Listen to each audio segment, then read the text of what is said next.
Shalom, shalom, shalom, bien-aimés dans le Seigneur Jésus-Christ, shalom. Shalom à vous tous qui aiment ce moment, qui aiment ce temps auquel nous passons ensemble dans la présence de notre Seigneur Jésus-Christ pour partager la parole de Dieu la bonne nouvelle du royaume, l'évangile, celle qui sauve. Shalom à vous tous et soyez le bienvenu dans cette émission, le temps de la vérité, auquel vous êtes toujours présenté par votre frère, le prophète Jacques. Je suis là aujourd'hui, ce soir bien-aimé, pour que nous puissions passer des moments ensemble. C'est l'heure de la bonne nouvelle. Connectez-vous et partagez le mission. Sans plus tarder, bien-aimés dans le Seigneur, nous commençons notre émission de ce soir. Comme je vous avais dit, ça dépend maintenant de l'heure de temps auquel je pour passer cette émission. Même si vous ne suivez pas en direct, même après, quand vous allez remarquer l'émission a été faite, vous pouvez suivre, bien-aimé, la voix de notre Dieu. Nous sommes en train de parler de la marche chrétienne, auquel, bien-aimé, nous venons de terminer le sujet auquel nous avons parlé pendant tout ce temps, le sous-thème auquel nous avons touché, les hommes et les choses à éviter dans notre marche chrétienne. Vous devez comprendre que lorsque la Bible nous interdit de faire marche ensemble avec d'autres personnes qui ne sont pas de notre nature, ça veut dire ils ne sont pas nés de nouveau, nous devons faire attention. Nous avons parlé même des hommes ou des personnes charnelles. Il faut faire attention. Des chrétiens qui ne marchent pas selon la volonté de Dieu, mais ils sont encore liés à leur chair. Ça veut dire des enfants en Christ. Alors, ces personnes sont des personnes à qui nous devons aider. C'est pour dire, tu ne peux pas laisser un bébé spirituel vienne t'aider, c'est toi qui vas l'aider parce qu'il est encore enfant. Ce sont des hommes bien-aimés, matures, qui aident les enfants. Alors, bien-aimés, nous voulons aujourd'hui parler, je voulais vous introduire de ce que le Seigneur a toujours mis dans notre esprit pour que nous puissions partager. Mais je voulais conclure pour dire avec ce thème, les hommes et les choses à éviter dans notre marche chrétienne. Nous devons comprendre une chose, que la grâce de Dieu n'est pas si bien-aimé de demeurer dans le péché. Nous avons fini avec les choses à éviter, c'est le péché. Le péché, il faut l'éviter. Il faut éviter le péché dans notre vie, de tout faire d'éviter le péché. Parce que le péché nous empêchera à vivre Dieu. Le péché nous empêchera à posséder, bien-aimé, le royaume qui nous a été préservé. Le péché, il faut l'éviter. Or, le péché, bien-aimé, c'est la transgression. Donc, nous avons dit tout ce qui peut nous pousser à désobéir à Dieu, bien-aimé dans le Seigneur, nous devons éviter cela. Et pour cela, je voulais clôturer par cette bien-aimée exhortation de l'apôtre Paul aux Romains chapitre 6. Que dire maintenant? Persisterons-nous dans le péché pour que la grâce abonde? Loin de là. Puisque nous sommes morts pour le péché, comment pourrions-nous vivre encore dans le péché? Ne savez-vous pas que nous tous qui avons été baptisés pour Jésus-Christ, c'est en relation avec sa mort que nous avons été baptisés? Bien-aimés, Jésus-Christ, comme l'apôtre l'a dit, l'expression auquel l'apôtre utilise ici par dire baptisé, pour Jésus-Christ exprime diverses nuances ici. C'est, laissez-moi dire, bien-aimé, l'engagement. Nous pouvons en comprendre quand nous lisons ce que l'apôtre Paul nous a écrit, l'apôtre Pierre plutôt nous a écrit. Si nous pouvons prendre cela, bien-aimé, dans le Seigneur, dans 1 Pierre chapitre 3,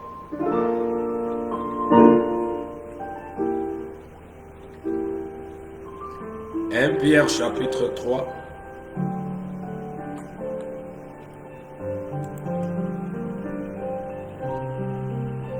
prenons ça vite, bien-aimé, avant que nous entrons dans notre sujet. 1 Pierre chapitre 3 au verset 21. Cette eau était une figure de baptême qui n'est pas la purification de souillure du corps, mais l'engagement d'une bonne conscience envers Dieu, et qui maintenant vous sauve, vous aussi, par la résurrection de Jésus-Christ. Ça veut dire, bien-aimé, l'expression utilisée par Paul, l'apôtre, baptisé pour Jésus-Christ, exprime l'engagement, l'adhésion, l'appartenance, l'union. Je répète, l'expression utilisée par Paul, l'apôtre, baptisé pour Jésus-Christ, dans Romains 6, 3, exprime diverses nuances. Ça veut dire l'engagement. Là, selon l'apôtre Pierre, 1 Pierre chapitre 3, verset 1. L'adhésion, l'appartenance, l'union. Nous sommes baptisés en Jésus-Christ. Ça veut dire, c'est l'engagement, l'adhésion, l'appartenance, l'union. Saisis bien, l'engagement, l'adhésion, l'appartenance, l'union. Ce sont des choses pendant et le Seigneur va nous accorder dans cette émission. Nous allons en parler. Alors il continue. Bien-aimé, au verset 4 du Romains 6. Nous avons donc été ensevelis avec lui par le baptême en relation avec sa mort, afin que comme le Christ a été ressuscité d'entre les morts par la puissance glorieuse du Père, nous aussi, nous menions une vie nouvelle. Nous menions une vie nouvelle, ça veut dire nous qui sommes appelés à faire la marche avec Christ, nous sommes appelés, bien-aimés, à mener une vie nouvelle. Car si nous avons été unis à lui par une mort semblable à la sienne, nous le serons aussi par une résurrection semblable à la sienne. Comprenez donc que l'homme que nous étions autrefois a été crucifié avec Christ, afin que le péché, dans ce qui fait sa force, soit réduit à l'impuissance et que nous ne servions plus le péché comme des esclaves.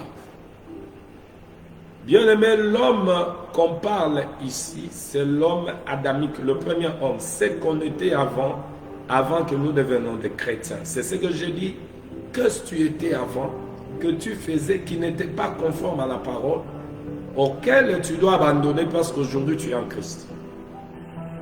Qu'est-ce qu'on faisait avant? C'est que l'apôtre a voulu dire ici, bien-aimé, ce qui était bien-aimé dans le corps, Le péché qui se sert de notre corps. Bien-aimé dans le Seigneur. Oh, qu'est-ce qui produit le péché? C'est, bien-aimé, celui qui est venu auprès de Ève, Satan, pour le pousser à désobéir à la loi de Dieu. Mais cela, bien-aimé, peut être possible seulement dans le corps, parce qu'il vient derrière ce que le corps en a besoin. Alors, ici, l'apôtre nous exhorte à ne pas se laisser à être encore esclave du péché. Parce que Jésus nous a rendus libres du péché. Il continue en disant, car celui qui est mort a été déclaré juste. Mort du péché, ça veut dire où on n'est plus sous le joug du péché, mais on est libre pour vivre la vie de Dieu. Alors là, Jésus nous a déclaré des justes. Il n'a plus à répondre du péché. Ça veut dire, nous ne pouvons plus obéir au péché. Or, puisque nous sommes morts avec le Christ, nous croyons que nous vivrons aussi avec eux. Ça lui-même l'a dit dans Jean chapitre, bien-aimé, 17. Il a dit au Père que là où il est, il veut que ceux qui sont en lui soient avec eux. Il a dit, bien-aimé dans le Seigneur, dans beaucoup de passages, Jésus l'a déclaré. Car nous savons que le Christ ressuscité des morts ne meurt plus. La mort n'a plus de pouvoir sur lui. Car nous savons que le Christ ressuscité des morts ne meurt plus. La mort n'a plus de pouvoir sur lui. Alors le Christ ressuscité des morts, c'est l'esprit vivifiant qui est venu habiter en nous, auquel s'il est en toi, il ne peut pas mourir. Et la mort n'a plus de pouvoir sur lui. Le péché n'a plus de pouvoir dans la vie de celui qui est devenu la demeure de l'esprit vivifiant. Ça veut dire là où Christ demeure. Il est mort. Et c'est pour le péché qu'il est mort une fois pour toutes. Mais à présent, il est vivant et il vit pour Dieu. Alléluia. Ainsi, vous aussi, considérez-vous comme mort pour le péché et comme vivant pour Dieu dans l'union avec Christ. Nous devons nous considérer, bien-aimés, morts. L'homme ancien, Nabal, bien-aimé, doit mourir pour que tu appartiennes tu deviennes la femme de David. Il faut que Nabal meure. Nabal, c'est cet bien-aimé, l'homme du péché. L'homme du péché à qui Jésus, devant la femme samaritaine, a dit, même le sixième là, n'est pas ton mari. Bien-aimé, il faut que le sixième mari qui est, vous savez qui est le sixième mari? Le sixième mari, c'est le premier Adam, c'est la nature du premier Adam, la nature pécheresse, auquel va connaître la mort, pour que le dernier Adam, l'esprit vivifiant, la nature de Dieu, Christ, vit en nous. Alléluia. Considérez-vous comme mort. Mort pour le péché. Comme vivant pour Dieu dans l'union avec Jésus. C'est ce qu'il faut croire. Il ne faut pas seulement croire la grâce dans le péché. On pêche, grâce. On pêche. Il faut croire ce que l'évangile dit. Nous devons nous considérer morts. Morts de l'impudicité. Morts de viol. Morts de mensonges. Morts de cupidité. Des choses morts. Considérons-vous comme morts pour le péché. Quand le péché n'exerce donc plus sa domination sur votre corps mortel pour vous soumettre à ses désirs. Plutôt, quel est péché n'exerce donc plus sa domination sur votre corps mortel pour vous soumettre à ses désirs. Si Nabal est mort, où est la force et la puissance du péché? Si Nabal est mort, bien-aimé dans le Seigneur, vous allez constater que le péché n'aura plus du pouvoir. Mais si Nabal n'est pas mort, l'homme ancien, le péché aura toujours du pouvoir sur votre vie. Ne mettez pas vos membres à la disposition du péché comme des armes au service du mal. Mais puisque vous étiez mort et que vous êtes maintenant vivant, offrez-vous vous-même à Dieu. Et mettez vos membres à sa disposition comme des armes au service du bien. Ça veut dire le corps qui constitue le membre bien-aimé dans le Seigneur ne peut plus être au service du diable ou du péché. Mais parce que nous sommes en Christ, ces membres, notre corps, doit être au service du Seigneur. Nos pieds au service du Seigneur, nos mains au service du Seigneur, notre bouche au service du Seigneur, partout, hein, aux habitudes partout. Otika mwasi andako zwa okuna mabe mishiku obaluba babaka mishiku basoeba sema partout. Corona pe yango yo mesana ko baiser partout. Corona yango. Votre corps, si tu es en Christ, doit appartenir à Christ. Ça, tout ton corps sera le membre au service du Dieu vivant. La bouche pour Dieu, les oreilles pour Dieu, les yeux pour Dieu, nos mains pour Dieu, nos pieds pour Dieu, non pas pour le diable ennemi.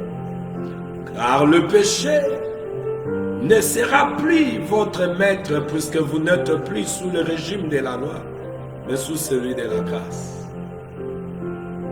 Mais quoi? Allons-nous encore pécher sous prétexte que nous ne sommes pas sous le régime de la loi, mais sous celui de la grâce? Loin de là. Beaucoup en profitent et disent non, ce n'est plus le temps de condamnation. Nous sommes au temps de la grâce. Comme si le temps de la grâce est synonyme de péché. Écoutez, la Bible règle toutes ces questions. Il n'y a que des faux, c'est de gauche. Ce qui conduit le bouc, qui vient avec de tels langages et de tels mensonges. Allons-nous encore pécher sous prétexte que nous ne sommes pas sous le régime de la loi, mais sous celui de la grâce? Loin de là. Celui qui parle ici, c'est celui que Dieu avait visité sur le chemin de Damas. Il est plus que ces hommes qui vous parlent. Parce que lui, Jésus lui connaît. Vos hommes là, je ne sais pas si Jésus les connaît. Ne savez-vous pas quand vous mettez au service de quelqu'un comme des esclaves pour l'obéir, vous êtes effectivement l'esclave de maître à qui vous obéissez, ou bien du péché qui entraîne la mort, ou bien de l'obéissance qui conduit à une vie juste. Nous ne sommes plus redevables à la chair pour être conduits encore à la chair ou être esclaves du péché. Nous sommes maintenant redevables à l'esprit, le Christ. Ça veut dire où il nous soumet à l'obéissance à lui. Il nous conduit à la vie et à la justice.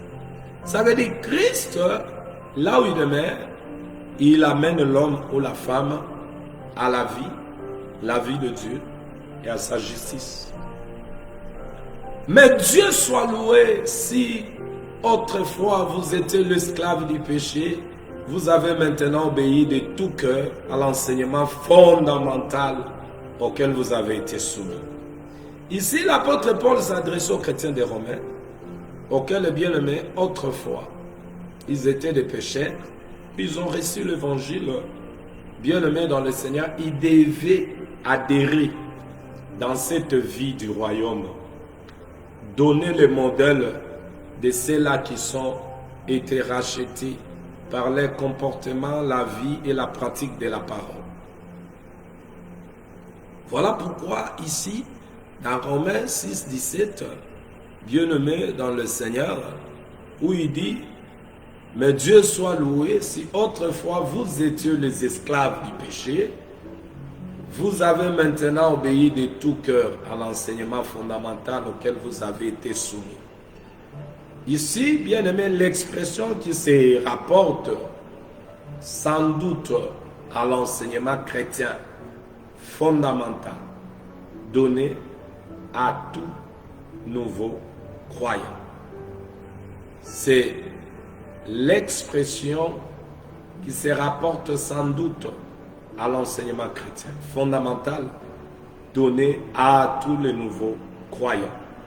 L'enseignement fondamental auquel vous avez été soumis. Bien-aimés, le Seigneur nous a soumis. Il nous a soumis à lui. Dieu nous a soumis, bien-aimés, à son esprit. Le Saint-Esprit, c'est lui à qui nous fait vivre la vie de Dieu. Si tu n'es pas soumis, ça veut dire obéissant à l'Esprit de Dieu, tu vas te retrouver encore esclave du péché. Mais à ceux qui sont soumis, bien-aimés dans le Seigneur, au Saint-Esprit, par l'enseignement qu'il nous donne, ce sont ceux-là qui ne sont plus esclaves du péché. Et à présent, affranchis du péché, vous êtes devenus esclaves de la justice. Nous devons, là où il y a Christ, la personne qui est soumise à lui, il devient esclave de la justice, non pas esclave du péché. Si vous êtes encore esclave du péché, c'est le sujet d'aujourd'hui que nous parlons te concerne. Bien-aimé, le changement. Le changement. Sans le changement, on ne peut pas marcher avec Dieu. Et à présent, affranchi du péché, vous êtes devenus esclaves de la justice. Si je parle ici à la manière des hommes, c'est à cause de votre faiblesse naturelle. De même que vous avez offert autrefois vos membres en esclavage à des passions à des passions dégradantes et immorales pour vivre une vie déréglée. De même, offrez-les maintenant en esclavage, esclaves, à la justice pour mener une vie sainte. Écoute ce que l'homme de Dieu exhorte le chrétien de Rome. Et aujourd'hui, les Saint-Esprit nous exhortent, nous, qui sont appelés à lui suivre et à être là où il est. D'une manière, des hommes bien-aimés, autrefois, on a vécu notre vie. Nous avons donné notre corps pour le péché. Nous nous sommes livrés au péché. Nous nous sommes donnés, bien-aimés, au péché. Nous avons laissé le diable nous utiliser quand on faisait ce qu'on faisait autrefois qui n'était pas conforme à la parole de Dieu. Nous nous sommes exposés. Alors, parce que Christ est devenu notre vie, il nous exhorte, bien-aimés, à offrir maintenant notre membre de corps. Nous devons l'offrir maintenant, être maintenant esclaves de la justice pour mener maintenant une vie sainte. Autrefois, nous étions esclaves du péché auquel on menait la vie, bien-aimée, mauvaise. Maintenant, en Christ, nous nous offrons bien-aimés dans le Seigneur, pour être esclave à la justice, ça veut dire à Jésus, qui nous amène à une vie sainte, esclave, bien-aimé, à Christ, l'Esprit, qui nous amène à une vie sainte. Lorsque vous étiez encore esclave du péché, vous étiez libre par rapport à la justice. Bien-aimés, or, quel fruit portiez-vous alors? Des actes dont le seul souvenir vous fait rougir de honte aujourd'hui, car ils conduisent à la mort. Oui, bien-aimés, les actes qu'on a commis hier, dans cet état de la vie du péché, nous ne pouvons pas en commettre aujourd'hui.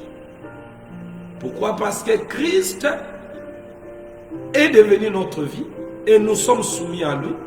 Et parce que nous sommes soumis à lui, ce qui produit en nous, c'est la vie de la sainteté. Alors, les actes d'hier, aujourd'hui pour nous, ça devient une honte pour nous auquel nous ne pouvons plus le faire. Si du moins, Christ est en vous. Mais maintenant, affranchi du péché et devenu esclave de Dieu, le fruit que vous portez, c'est une vie sainte. Et le résultat auquel vous aboutissez, c'est la vie éternelle. Donc l'apôtre explique ici qu'un chrétien qui est affranchi, bien-aimé du péché, il devient un esclave de Dieu. Le fruit auquel il doit porter, c'est une vie sainte. Une vie sainte. Et le résultat auquel aboutissera, bien-aimé, c'est la vie éternelle. Le résultat auquel l'homme qui est devenu esclave de Dieu, à cause de cela, il produit le fruit, c'est une vie sainte. L'aboutissement, c'est la vie éternelle. Ça veut dire il va entrer à l'éternité. Sans cela, écoutez, bien-aimés dans le Seigneur, le salaire du péché, c'est la mort. Mais les dons gratuits que Dieu accorde, c'est la vie éternelle dans l'union avec Jésus-Christ, notre Seigneur. Donc, la vie éternelle, c'est l'union. Ce sont des hommes et des femmes qui ont fait l'union avec Christ. Rappelez-vous, je vous avais parlé de deux houlettes, la houlette de la grâce et de l'union. Où je vous ai parlé, la houlette de la grâce, le salut qui nous est accordé au moyen de la grâce, où ceux qui sont appelés doivent entrer en union avec celui qui les a rachetés, la houlette de l'union. Bien-aimés dans le Seigneur, ceux qui sont appelés par la grâce doivent entrer en union avec celui qui les a appelés. Autrement, le péché va engendrer la mort, cette mort, bien-aimé, qui est la destruction éternelle. Ça veut dire, bien-aimé, le châtiment éternel. Oui, nous devons éviter le péché. Parce que c'est à cause du péché que Dieu a chassé l'homme. ça sera aussi à cause du péché auquel Dieu trouvera dans l'homme que tous ceux qui ont refusé le don gratuit de Dieu, l'union avec Christ, ils vont rejoindre Satan là où le Seigneur a préparé pour lui dans le temps du fait. Alors, bien-aimés, nous devons éviter dans notre vie le péché. Pour cela, nous continuons à parler des choses qui vous amènent à éviter le péché. Nous commençons notre sujet après avoir terminé avec les hommes et les choses à éviter. Nous entrons maintenant sur notre sous-thème, le changement. Le changement. Ce changement que nous parlons, c'est le changement dans tous les niveaux auxquels nous allons toucher ici. Le changement de la vie dans tous ces niveaux. Par l'œil de l'esprit, nous allons en parler. Et aujourd'hui, je vous introduis dans ce sous-thème, le changement. Sans le changement dans l'homme ou la femme qui confesse qu'il est devenu une nouvelle créature, sans le changement, il n'y a pas preuve de la nouvelle naissance. Nous devons comprendre que ce qui montre que celui-ci est né de nouveau, c'est le changement. De quoi? De figure? Ou aujourd'hui, tu étais noir, tu as appliqué un peu de produits hydroquinone, tu es devenu choco. Là, on reconnaît que tu deviens chrétien. Le changement qui n'est pas de dehors, que le Seigneur avait refusé, auquel le pharisien et le sadducéen avaient ce changement de dehors. Mais le changement que nous parlons, c'est le changement qui commence à l'intérieur et qui affecte le dehors. Le changement. Sans ce changement, il n'y a pas preuve de la nouvelle naissance. Ce qui démontre, bien aimé, que quelqu'un est né de nouveau, il est devenu une nouvelle créature, il est devenu un homme nouveau, une femme nouvelle. C'est le changement qui s'opère en lui. Le changement qui s'opère en lui. Bien aimé, parce que nous parlons du changement, allons voir, bien aimé, ce que le changement veut dire. Le changement. Ça veut dire quoi? Le changement. Le changement. Quand vous contemplez la parole, vous allez voir que, bien aimé, l'évangile de Jésus, tout ce que l'évangile de Jésus nous enseigne, c'est le changement de l'homme. L'homme animal à l'homme spirituel. Quitter un état pour entrer dans... Quitter un état pour entrer dans un autre état. Je peux en expliquer cela. Bien aimé, selon ce que nous avons étudié à l'école. Pour bien saisir, je vais utiliser un peu de langage des hommes terrestres. Lorsque nous étions bien-aimés à l'école, où on a étudié, pour ceux qui ont passé au banc de l'école, on nous a appris que l'eau peut changer de l'état liquide à l'état solide. Et quelque chose qui est à l'état solide peut changer aussi en solide, ce qui est solide à l'état liquide, ce qui est liquide à l'état solide. On a étudié l'exemple de l'eau qu'on prend à l'état liquide, on le met dans un bien-aimé plastique pour le déposer dans congélateur, auquel le bien-aimé, après quelque temps, cette eau qui était liquide devient solide, ça devient quelque chose de solide, glace. On peut prendre aussi le même glace là, on le met dehors, dans un casserole, pour mettre au feu. Ça va changer à l'état liquide. Regardez, l'eau qui quitte l'état liquide devient l'état solide. C'est ce qu'on appelle le changement de l'eau à l'état liquide, l'état solide. Et lorsqu'on prend ce qui est solide, ça veut dire le glace, l'eau qui devient glace, on prend ça, on met ça bien aimé dehors, où ça ne se retrouve plus dans les congélateurs, ça quitte l'état solide à l'état liquide.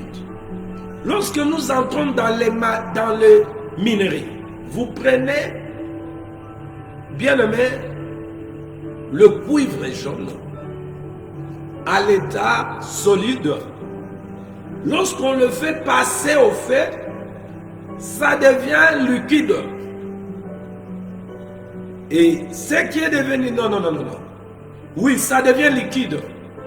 Et quand ça devient liquide, on la donne par cette liquide, c'est ce qu'on donne de forme, on fabrique des choses. Et c'est aussi comme bien aimé l'or. L'or à l'état brut, quand on le prend, ça veut dire solide, on le fait passer au feu. Cet or quitte l'état solide, rejoint l'état liquide. C'est facile ça. On prend des plastiques qui est à l'état solide ou lorsqu'on le met au feu, le plastique devient à l'état liquide. C'est ce qu'on appelle le changement. Vous allez me demander, vous commencez à nous enseigner. Non, bien aimé, je parle de ce langage pour que vous puissiez saisir ce que le changement. Le changement, bien aimé, selon maintenant la pensée de Dieu, c'est la succession. Dites avec moi, succession. Le changement. Le changement, c'est la succession. Bien-aimé dans le Seigneur. Oh, j'aime ça. Le changement, c'est la succession. Nous allons aller comme ça, parce que je ne vais pas aller vite, bien-aimé, mais ce que je veux, ce que le Seigneur veut nous communiquer, que chacun de nous saisisse. Le changement, c'est la succession. Bien-aimé dans le Seigneur, parce que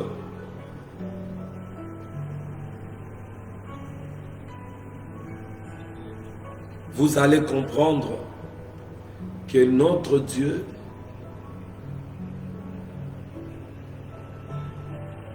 c'est un Dieu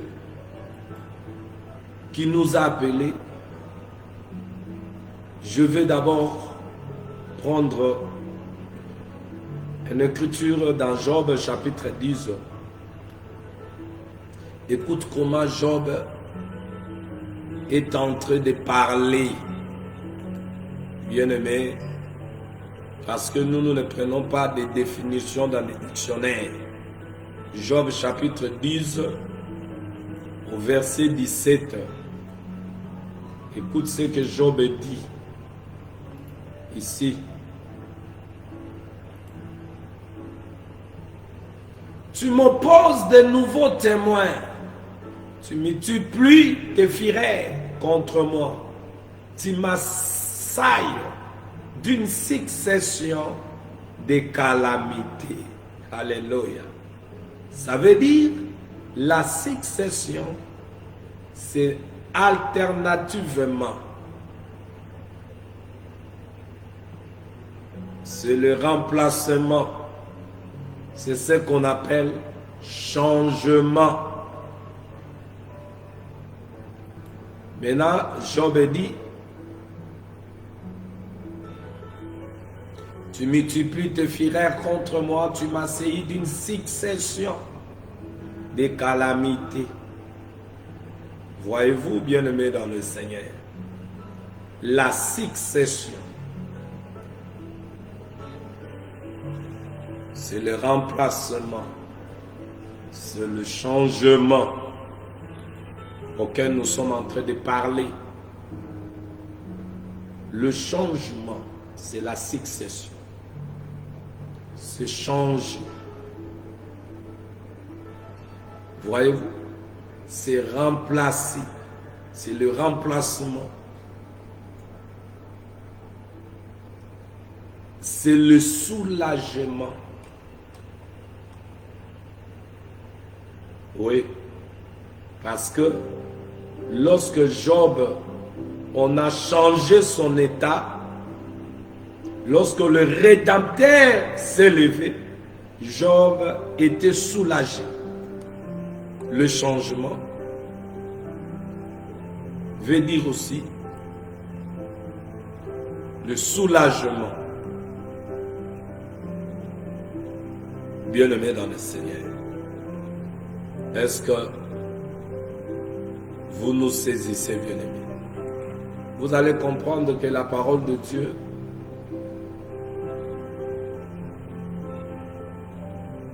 nous donne l'explication de toutes choses. Le changement, c'est le relais. Le changement, c'est la succession. C'est le remplacement.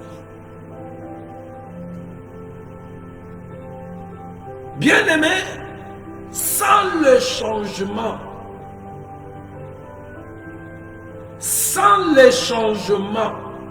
dans la vie d'une femme, d'un homme qui confesse qu'il est un enfant de Dieu, sans le changement de vie, ça veut dire le changement, c'est un mode de vie. Maintenant, vous allez comprendre par rapport au Romains 6. Et l'apôtre Paul a exhorté le chrétien des Romains, où aujourd'hui le Seigneur nous exhorte, nous qui sommes bien-aimés à lui. Le changement, c'est ce qui atteste réellement Christ, bien-aimé, a pris possession du corps de l'homme auquel nous voyons. Parce que la Bible dit, notre corps est devenu son temple, en d'autres termes, sa demeure. Nous parlons du changement. Pourquoi?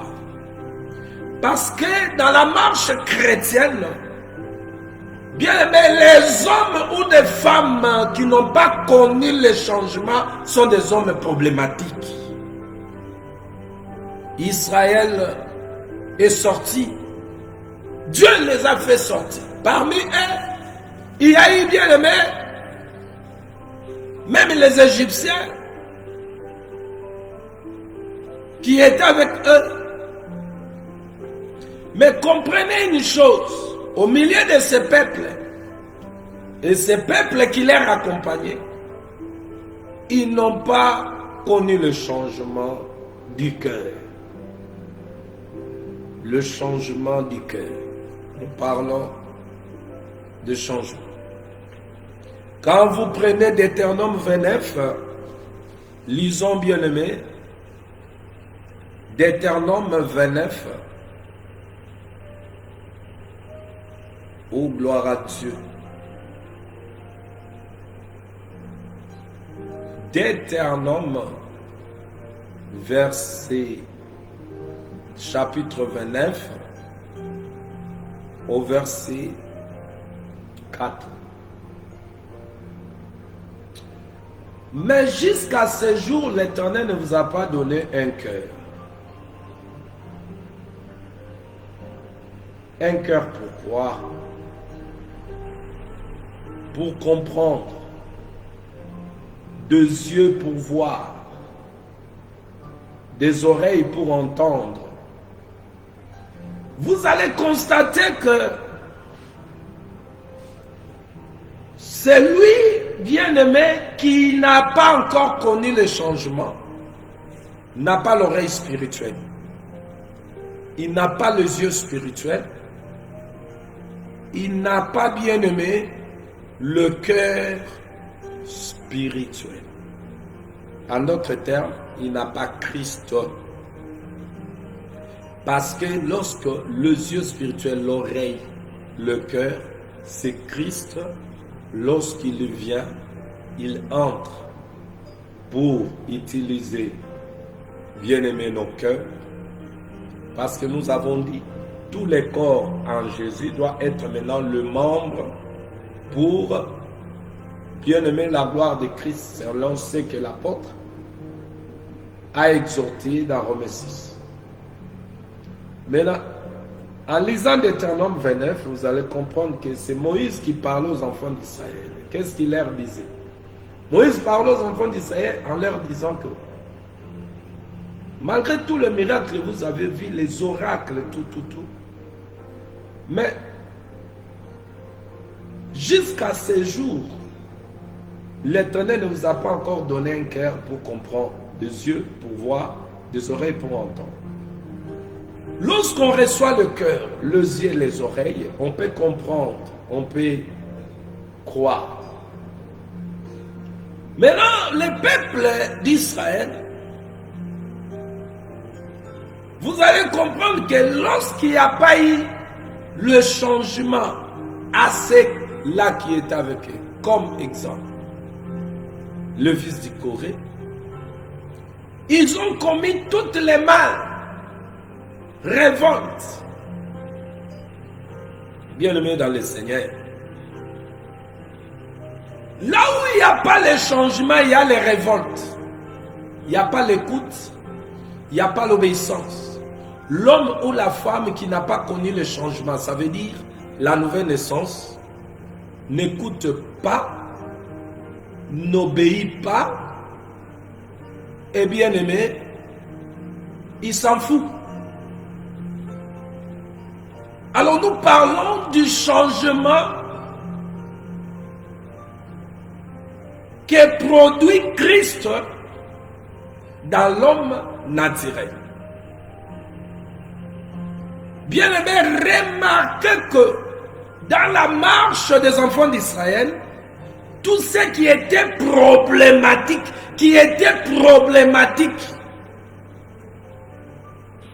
pour Moïse, c'était des gens qui n'avaient pas connu le changement.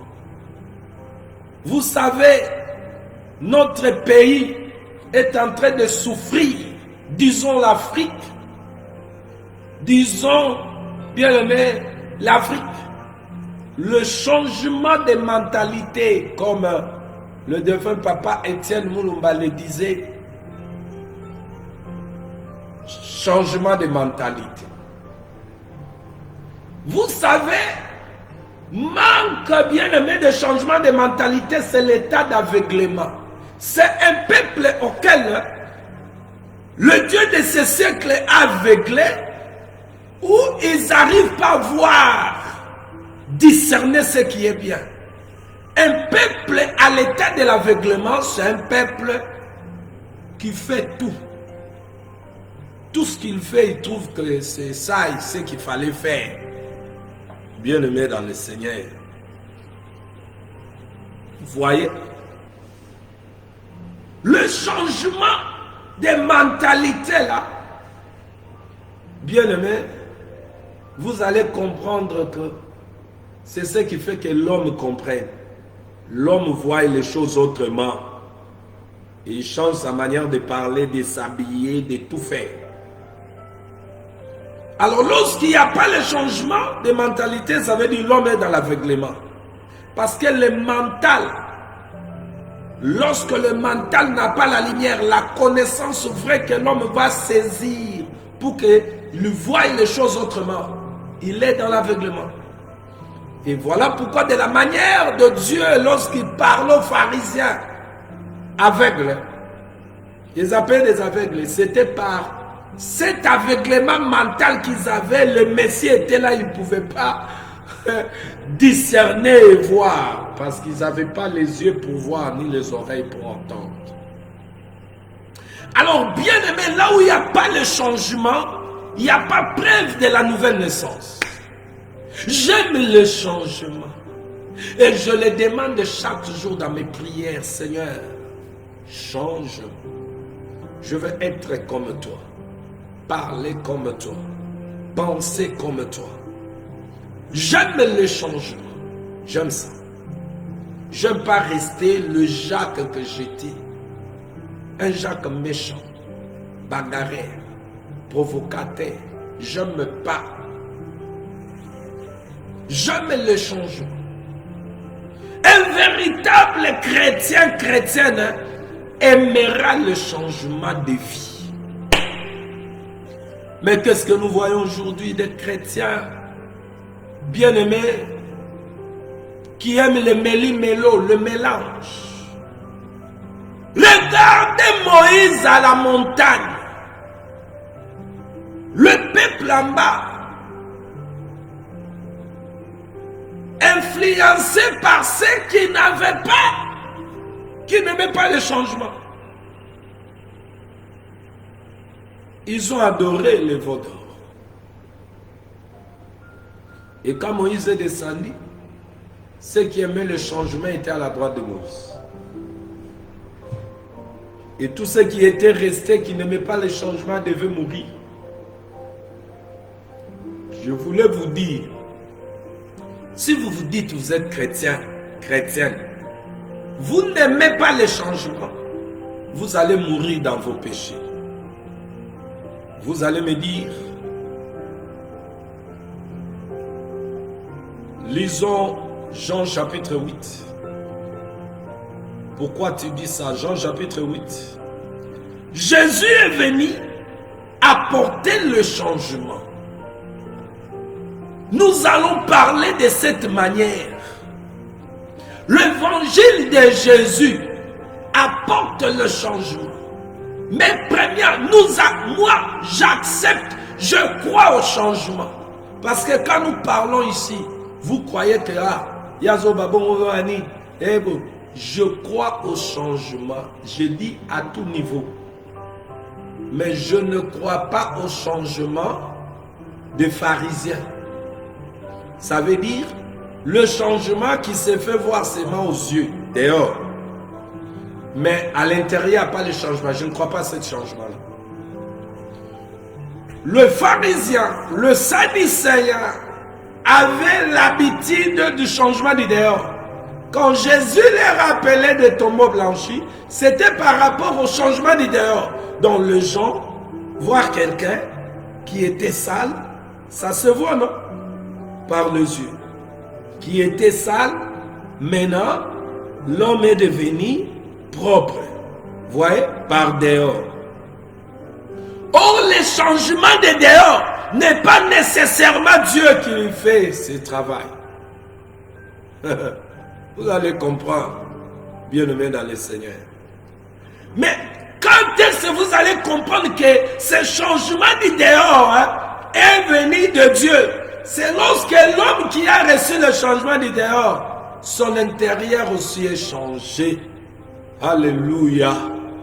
Hosanna, gloire à Dieu.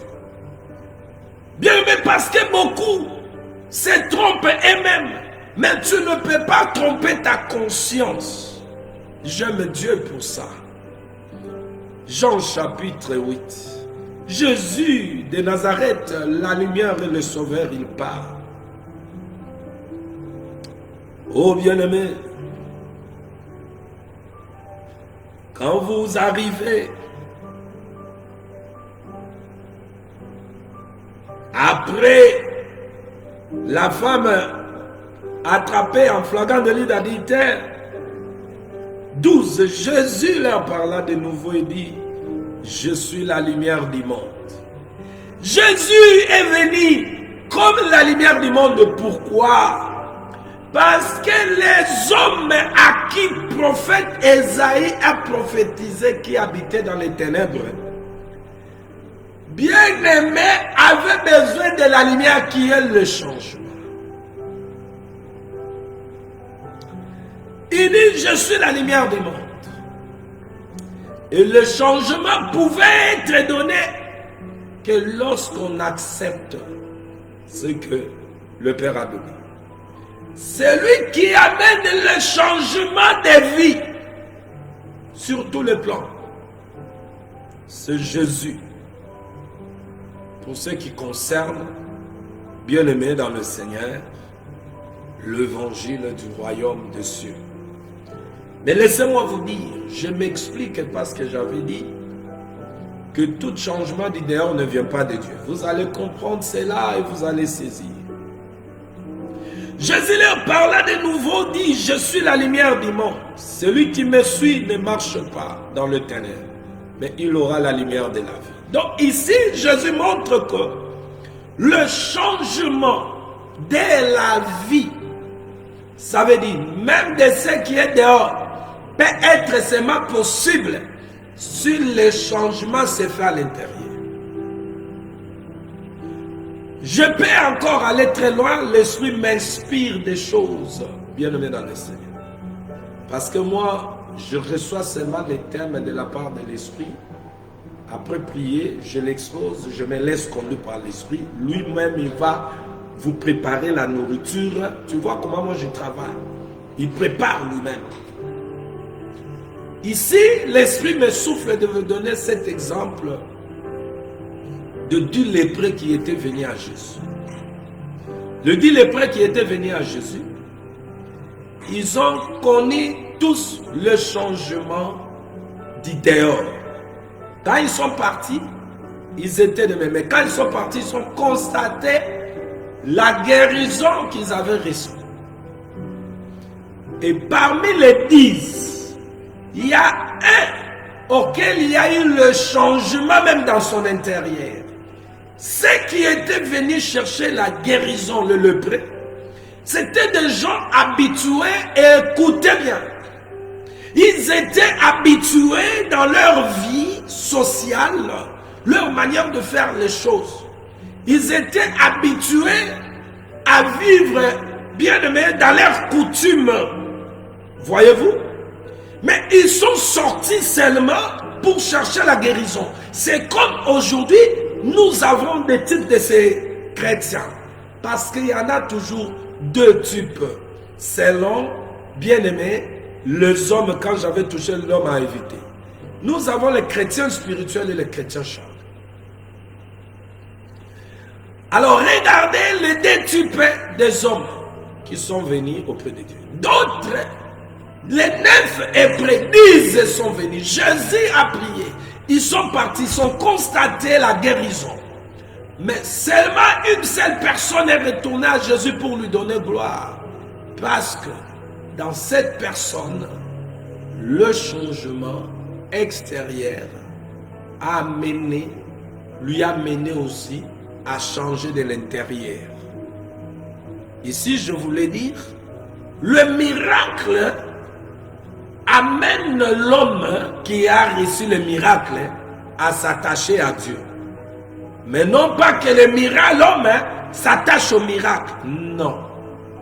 Le miracle que Dieu produit amène l'homme à s'attacher à Dieu. Regardez, les 9 personnes ont reçu le miracle. Mais ils sont partis parce qu'ils étaient attachés à leur coutume, religion, qu'ils ne pouvaient pas laisser, leur mode de vie. Moi, l'Ikaya, moi, Masanga, là, on ne peut pas laisser. Mais le miracle fait que, si cela vient de Dieu, fait que nous nous détachons à ceux qui étaient bien-aimés, comme gain pour nous, nous nous détachons à ça, parce que nous avons reçu le miracle aucun homme ne pouvait faire. Dieu l'a fait. Je vais m'attacher à cet homme. On s'attache à l'homme des miracles, mais on ne s'attache pas au miracle. On s'attache à l'homme des miracles, et l'homme des miracles, c'est Jésus. Ce n'est pas aujourd'hui ce que vous appelez des hommes des miracles, hommes des miracles. L'homme des miracles, c'est Jésus. C'est lui qui opère des miracles. C'est lui qui a dit dans Matthieu 28, commençons verset 19, il dit, allez, prêchez. Prêchez et observez ce que je vous ai donné. Et tous ceux qui croiront, faites-les baptiser. À mon nom, vous chasserez les démons. Et maintenant, voici les miracles qui accompagneront ceux qui ont crié. Vous allez poser les mains aux malades. Ceux qui ont crié, les miracles vont les accompagner. Ils ont crié à qui? À celui qui est venu leur vie. Parce qu'ils ont crié en lui, l'homme qui est devenu leur vie, c'est un homme de miracles. C'est lui que, lorsque Jean-Baptiste a envoyé ses disciples qu'on aille demander sur celui, il a dit, allez lui dire, les aveugles voient. Le paralytique marche. C'est lui. C'est Jésus. L'homme des miracles. Ce n'est pas un pasteur. Un apôtre, prophète, évangile, pasteur, docteur ne peut pas être un homme de miracles. Non.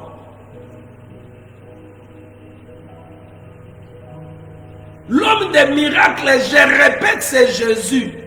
Il est né miraculeusement. Il a marché en faisant des choses miracles. Bien aimé, quand il parle, le miracle arrive. C'est lui maintenant, quand il se tabernacle à un homme. L'homme des miracles, c'est Jésus.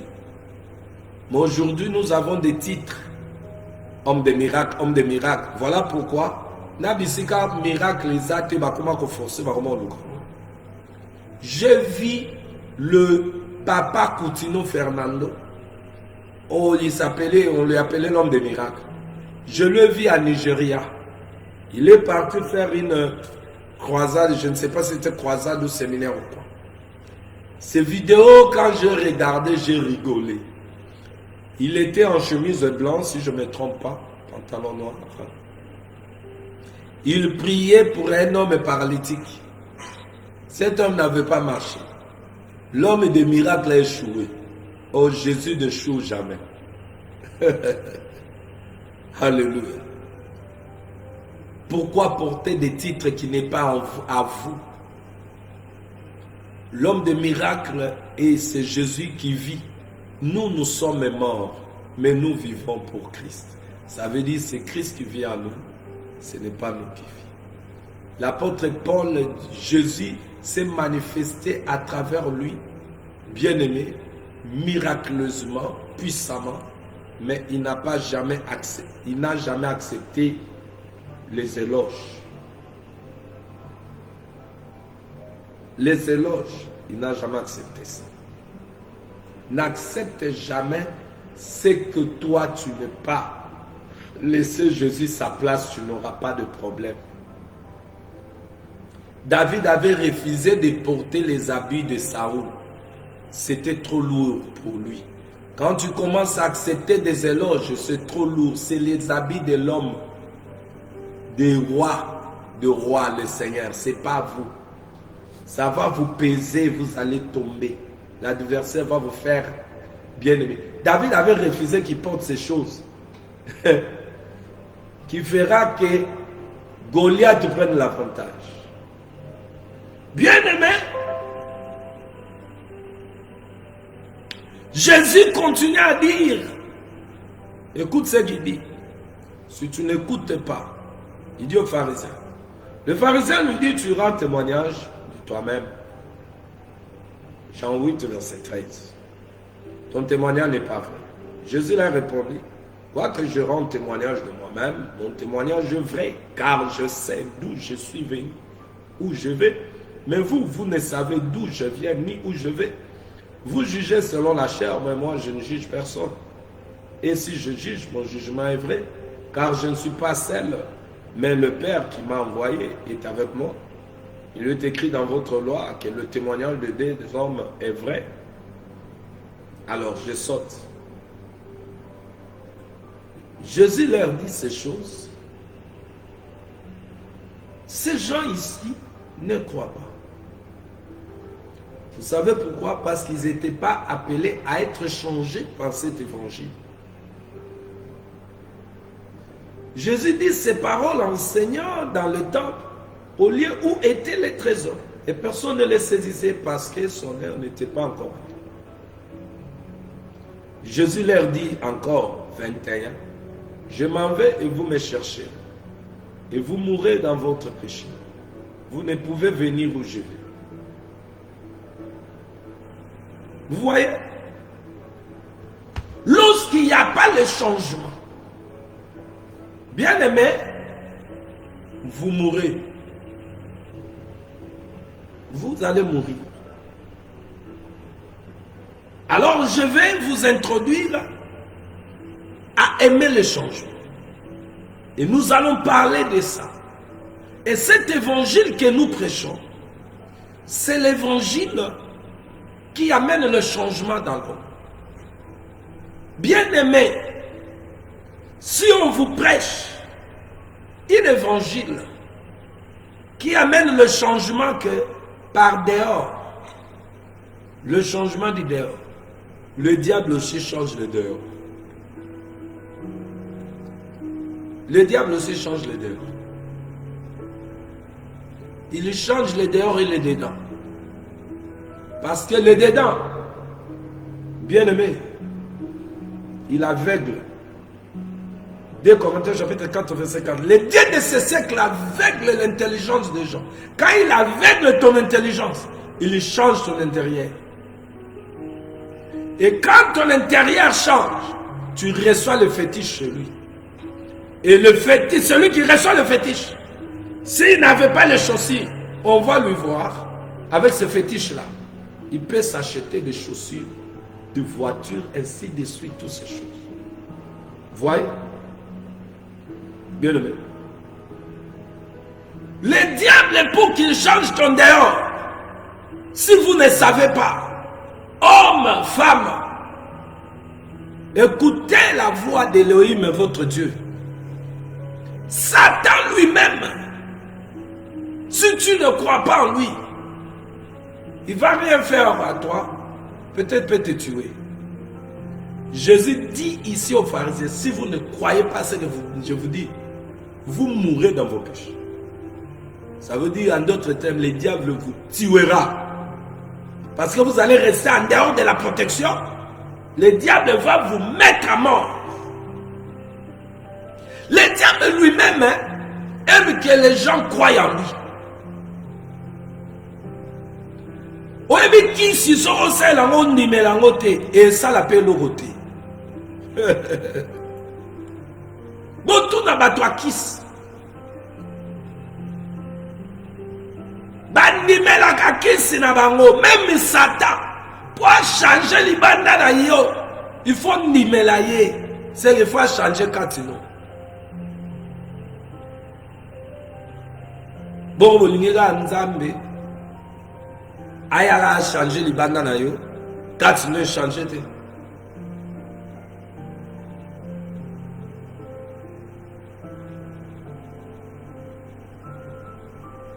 Satan foya a changé katino, a chamakanisi ya mabe, allons na yo ba makanisi. Quand tu vois les choses ne marchent pas, tu dis oh, je vais toucher, hein. Je vais signer, ça ne marche pas.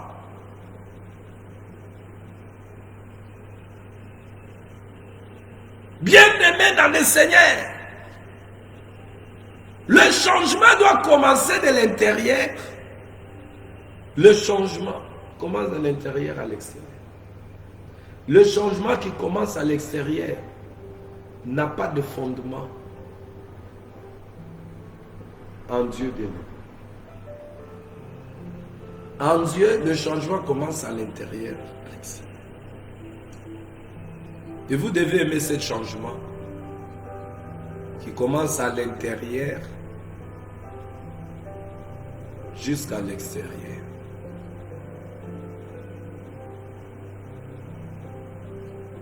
Ézéchiel Ézéchiel chapitre 47. Ézéchiel reçoit la vision prophétique qui annonçait des choses à venir. Quand Christ viendra, regardez la maison auquel il va construire ce qui va se faire. Le disciple qui constitue, bien aimé, le successeur, le témoin. Ils ont vécu la prophétie d'Ézéchiel 47. La maison auquel Jésus a dit dans Matthieu 16, au verset 18, auquel il construit. Vous allez comprendre le changement, bien-aimé. Au dehors, il y avait la mort. L'eau, la mer morte, ne donnait pas la vie. Le poisson n'avait pas la vie. Les arbres ne produisaient pas. Écoutez ce que Elohim déclare. C'est que il a donné l'image de l'œuvre auquel le Messie est venu accomplir. Ézéchiel 47.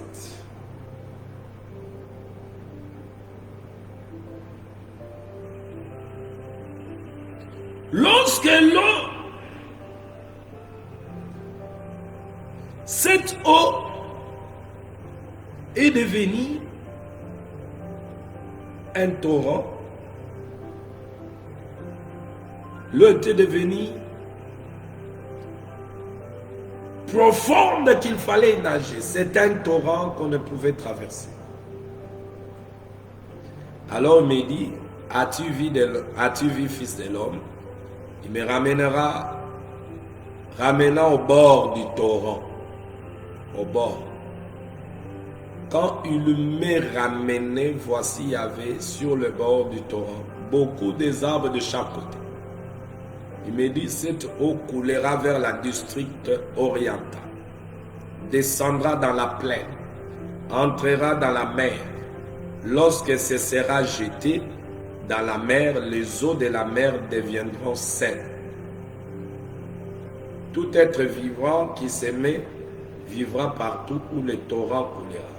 Il y aura une grande quantité de poissons, car là où cette eau arrivera, les eaux deviendront saines et tout vivra partout où parviendra le torrent. Nous avons vu cette eau, le torrent, le fleuve d'eau vie qui vit, qui coule, l'esprit vivifiant, bien-aimé dans le Seigneur. Quand cette eau a été coulée le jour de la Pentecôte, bien-aimé, il y a eu le changement des mentalités dans les apôtres. Le changement de mentalité. Ils pouvaient sortir. Quand l'Esprit était venu, il y a eu le changement. Regardez, bien-aimés, le changement commence par l'intérieur. Parce que l'eau doit d'abord remplir, bien-aimé, la maison. Voyez-vous? Regardez, bien-aimé, Jésus est venu. Il a dit lui-même pour le changement.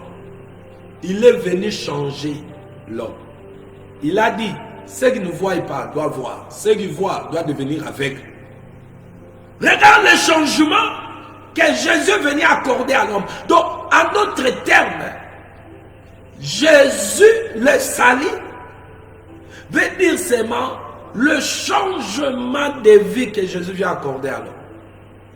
le changement d'un état du péché à un homme saint. Vous voyez? Donc, le salut, c'est un changement qui s'opère dans l'homme, qui lui est accordé, un moyen de changer. Non pas changer seulement, comme on met le chocolat. Ou quelqu'un, quand il voyage, son changement qu'il montre, après jeûner à Mangengenge, prier, demander des prières, là, aux montagnes, il est en Europe, il devient Mabundi, là, de grosses joues, là. Hein? C'est ça le changement. Où on a connu la personne en Afrique, il ne s'habillait pas bien. Maintenant, en Europe, il commence à s'habiller.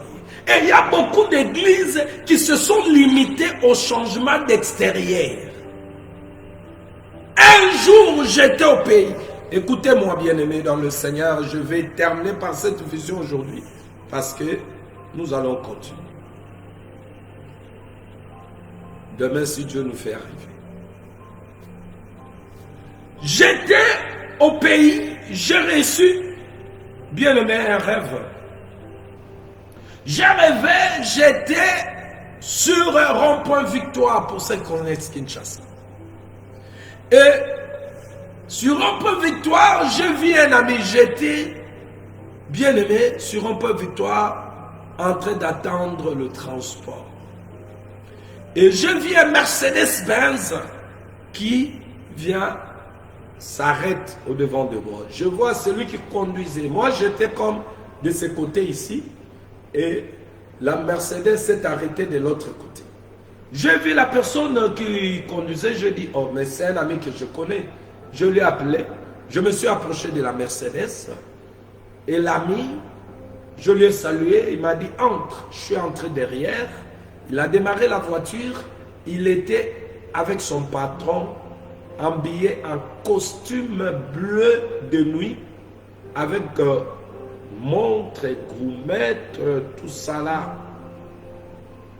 Alors, bien aimé, j'ai regardé la personne par extérieur. J'ai dit à cette personne, j'ai regardé, j'ai demandé à l'ami, mais comment? Il m'a dit, c'est mon boss, tout ça, tout ça. Je lui ai dit, je vois. Écoute ce que j'ai dit à l'ami qui conduisait. Je vois, c'est un fliquet, hein, un homme riche. Hein. L'homme a élevé sa voix. L'homme que j'ai regardé par l'extérieur, très bien habillé, montre le gros gourmette là. Il était vraiment habillé de la manière du monde là qu'on aime là, qu'on aimait auparavant.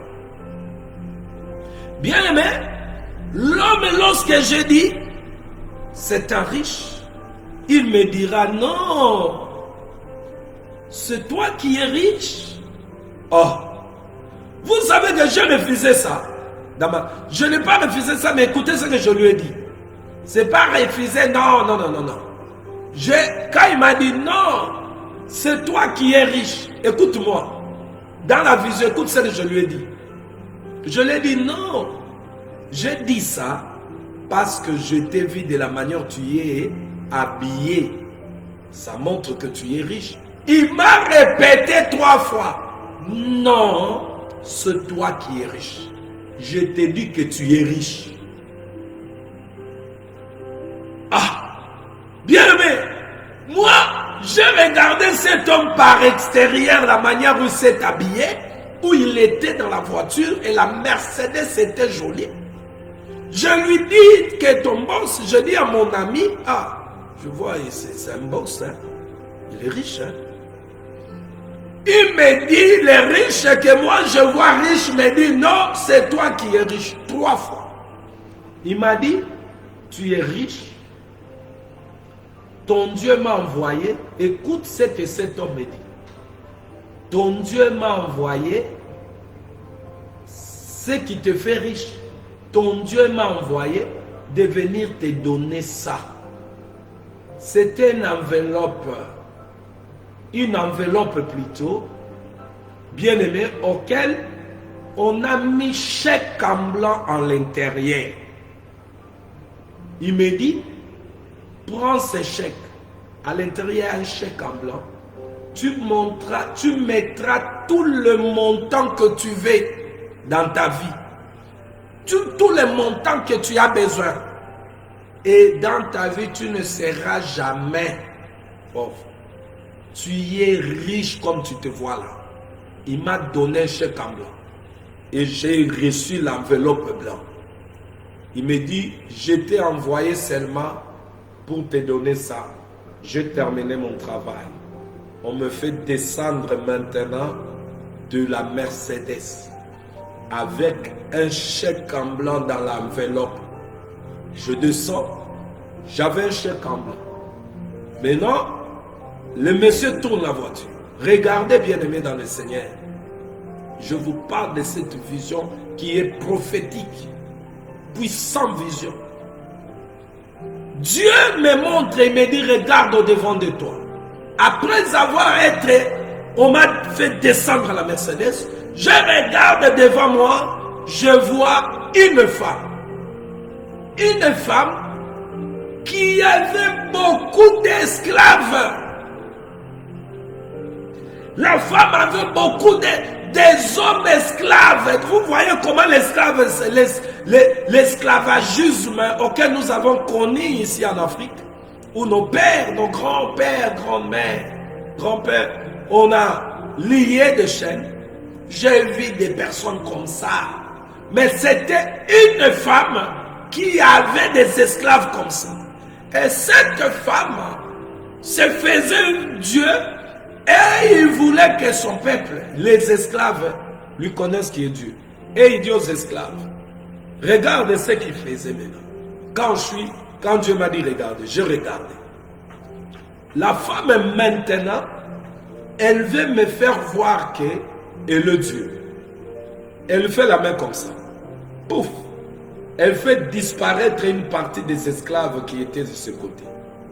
Et quand elle fait la main comme ça, pouf!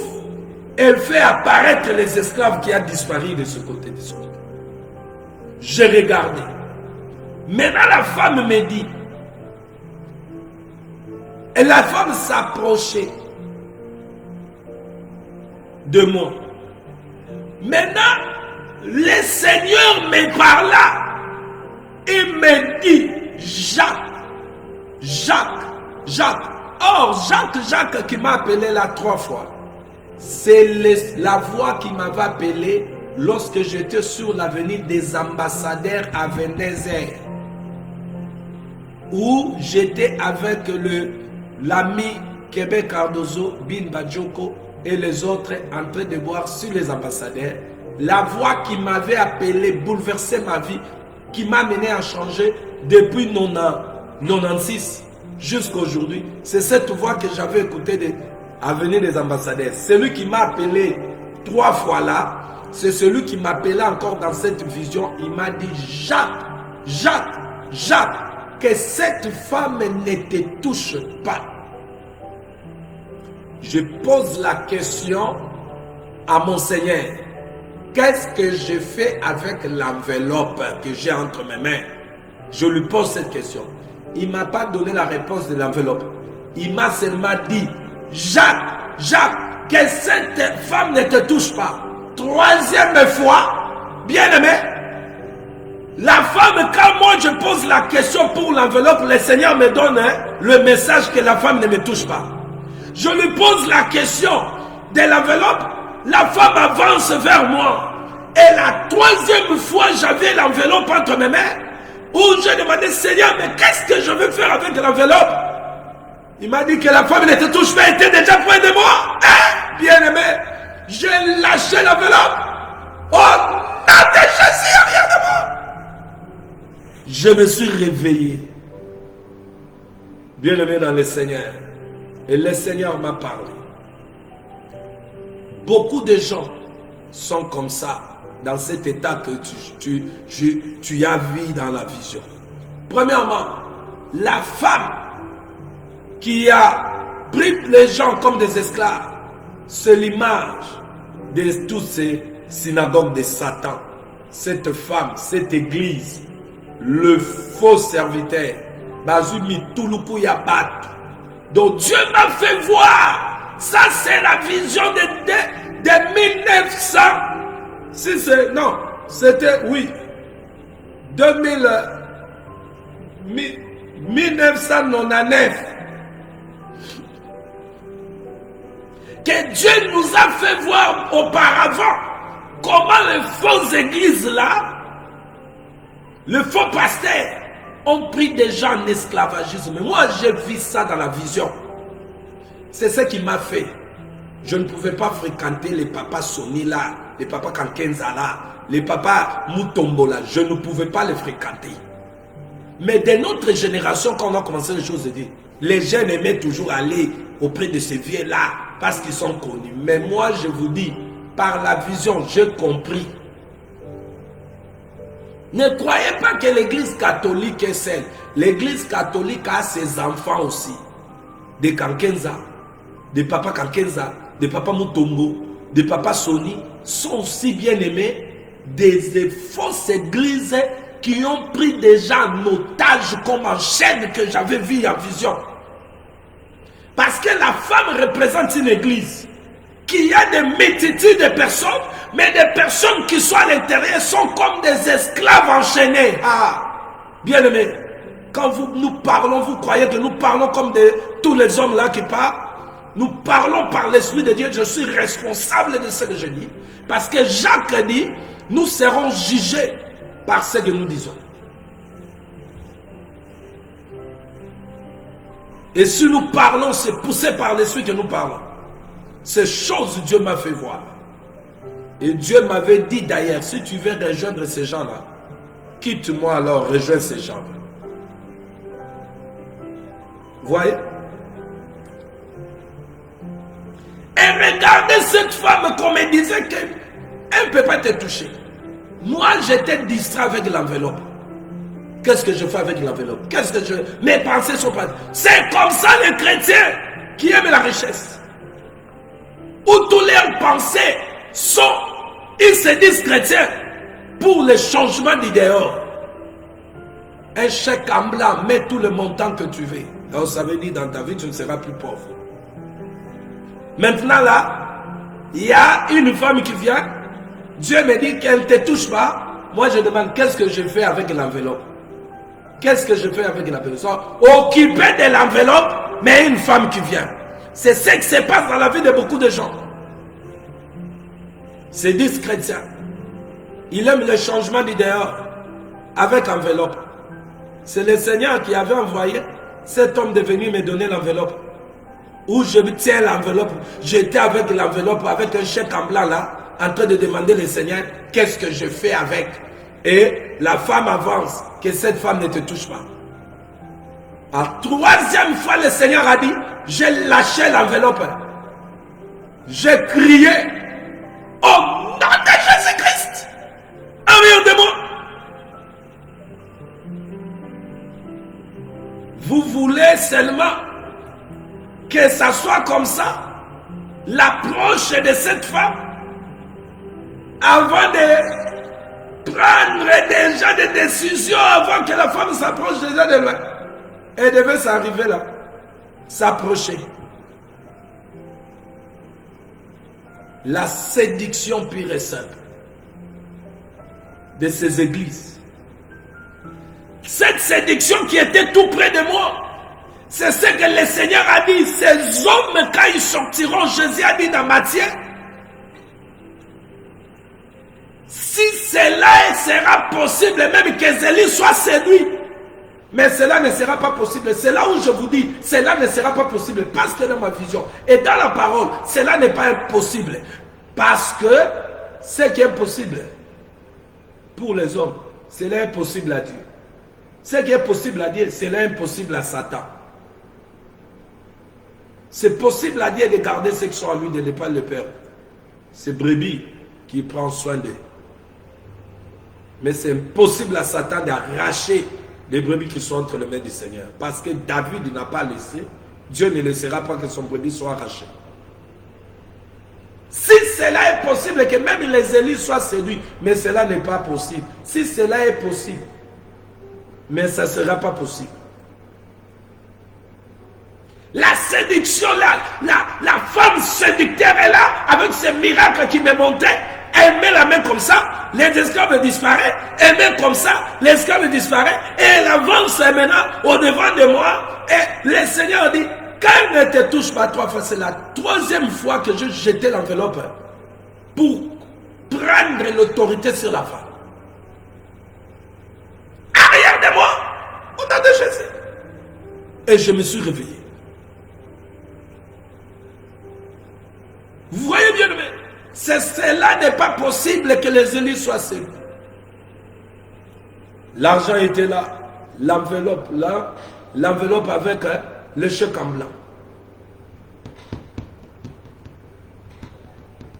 Oh bien-aimé, j'ai saisi la parole que l'homme disait il m'a dit, c'est toi qui es riche, ton Dieu. Donc nous sommes riches, non pas parce que nous avons le matériel.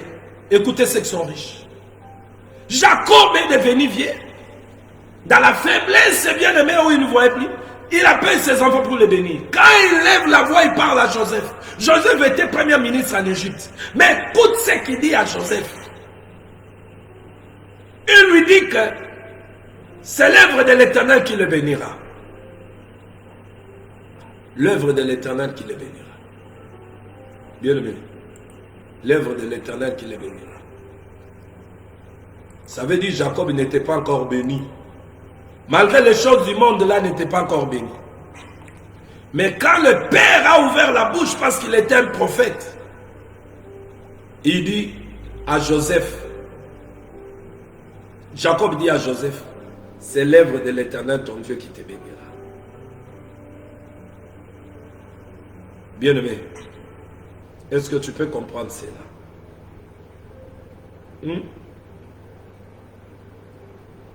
Tu peux comprendre cela. Quand vous lisez, bien-aimé,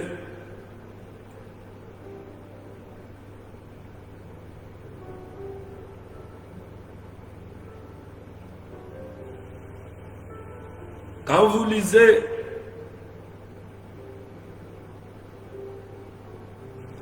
Genèse chapitre 48, au verset 20, il est béni ce jour-là et dit, c'est par toi qu'Israël bénira. En disant, que Dieu te traite comme Ephraïm et comme Manassé. Non, non.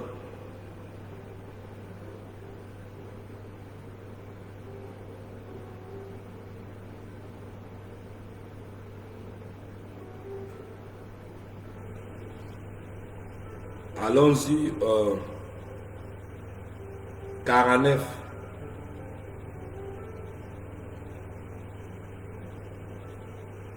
Allons, Genèse 49.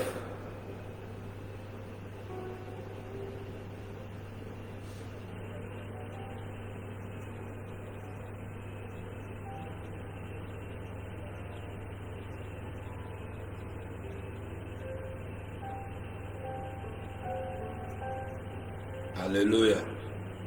Au verset 25. Commençons au verset 22. Joseph est le rejeton d'un arbre fertile. Le rejeton d'un arbre fertile près d'une source. Le branche s'élève au-dessus de la muraille.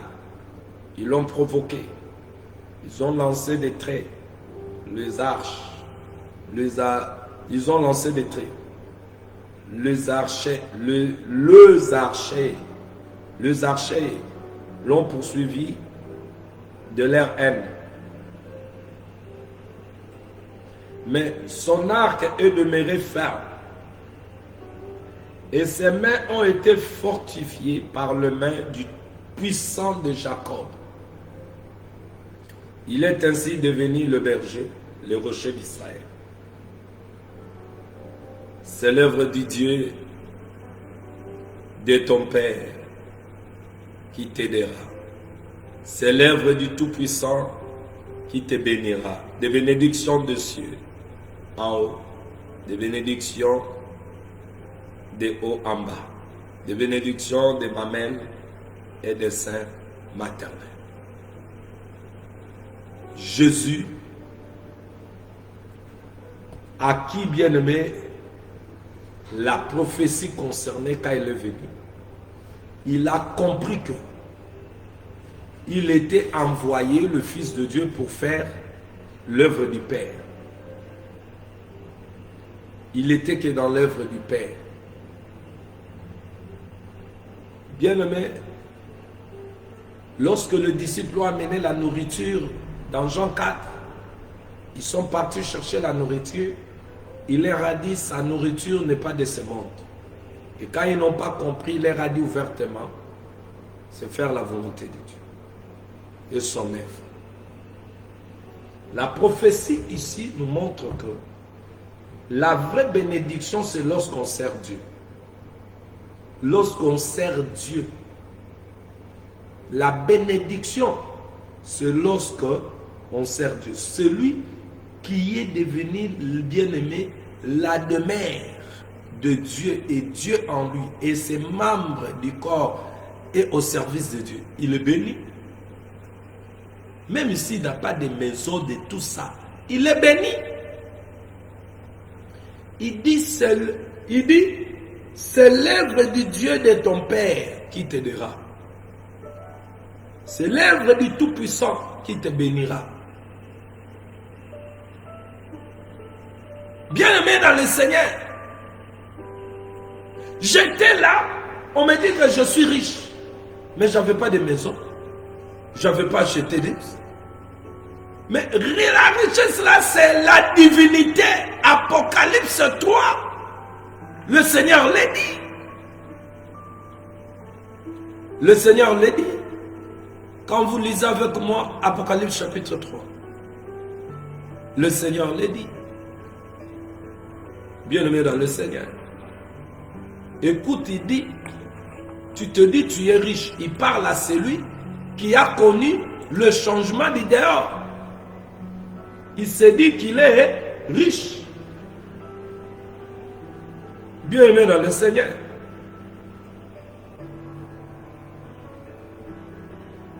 Mais le Seigneur le voit pauvre. Écoute. Parce que tu dis, je suis riche. Apocalypse 3, verset 17. Je me suis enrichi et je n'ai besoin de rien. Et parce que tu ne sais pas que tu es malheureux, misérable, pauvre, aveugle, nu, je te conseille d'acheter de moi de l'or éprouvé par le feu, afin que tu deviennes riche. Qu'est-ce qui donne la richesse? C'est l'or éprouvé par le feu, la divinité dans l'homme. C'est ce qui fait que l'homme riche, c'est celui qui a la divinité. L'homme me voyait, j'étais riche.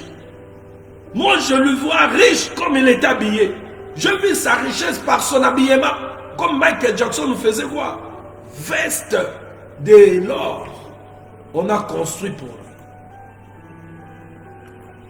lui. Une veste de l'or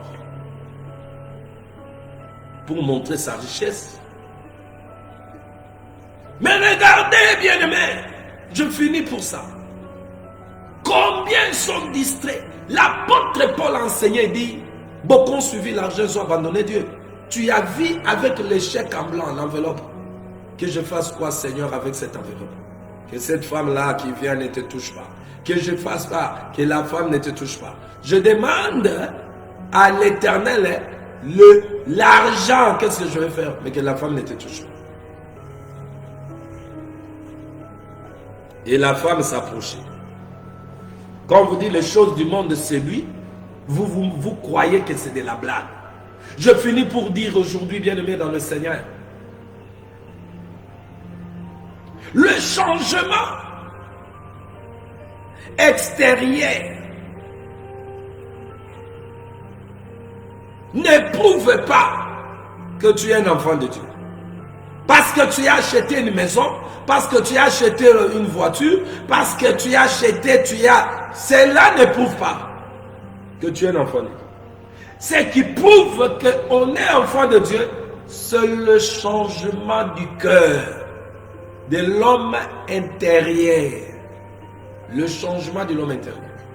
C'est ce que nous parlons.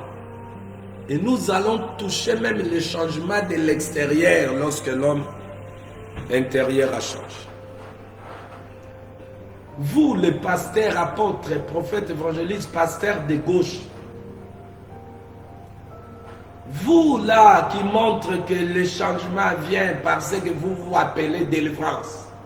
Délivrance, de chasser les démons de Jésus. On peut chasser les démons au nom de Jésus parce que les démons obéissent le nom de Jésus. Mais si même ici vous chassez les démons, le cœur de l'homme n'a pas connu ce qu'on appelle la circoncision, le changement, vous allez faire un travail pour le diable. C'est ça qui fait que vous délivrez cette semaine, la semaine ou la mois qui vient, le démon rentre dans la personne.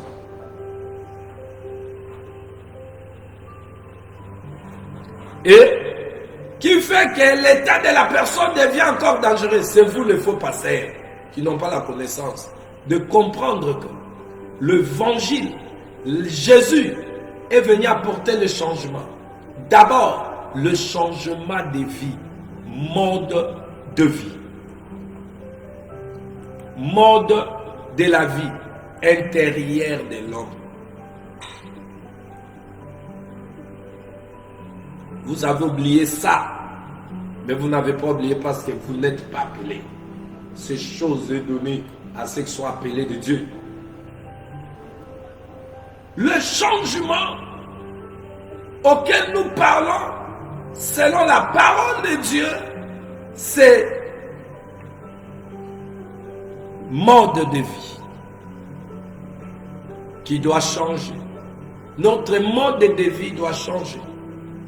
Notre mode de vie auparavant et notre mode de vie avant Jésus et la mode de vie après Jésus doit changer. Nous parlons de la mode de vie, le changement. Bien-aimé, qui doit être opéré en nous. Shalom à vous tous qui êtes en ligne. Shalom à toi, ma femme Abigail Lisette. Shalom à vous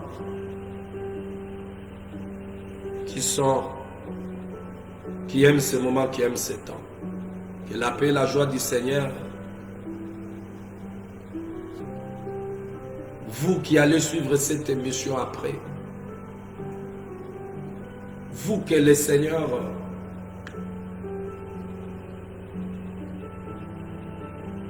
veut que le changement s'opère en vous.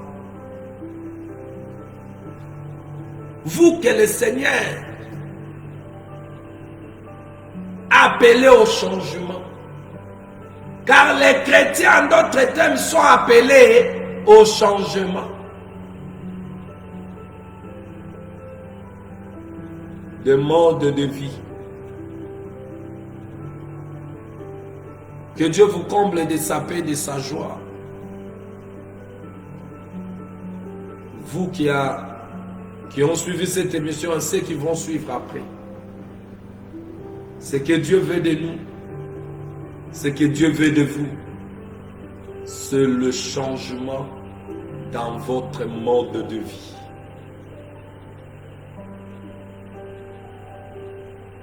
S'il nous fait grâce, bien-aimés, nous allons nous retrouver demain pour continuer notre marche et vous serez bénis. Ici, le Seigneur vous apporte un évangile de solution. Non pas seulement parler. Non. Ici, c'est comme nous avons étudié au Congo, la classe à Milaï. Mais tout comme il a pays anglophone, formation et personne dans la vie. Ici, c'est là où vous recevez, bien aimé, l'évangile qui vous amène au changement. Pour que la vie de Dieu se manifeste en vous. Et qu'au jour du son de la trompette, quand la trompette sonnera, et que les morts en Christ se ressuscitent, et ceux qui seront là, qui ont connu les changements dans leur vie, changeront sous le corps pour se rejoindre et monter les brebis de Jacob. Ils ont connu les changements. Ils ont été marketés. Nous allons continuer par la grâce de Dieu. Sur nos accords encore grâce de main. Je vous dis shalom. Que Dieu vous comble de sa paix et de sa joie. Au nom de Jésus-Christ. Amen. Bye bye.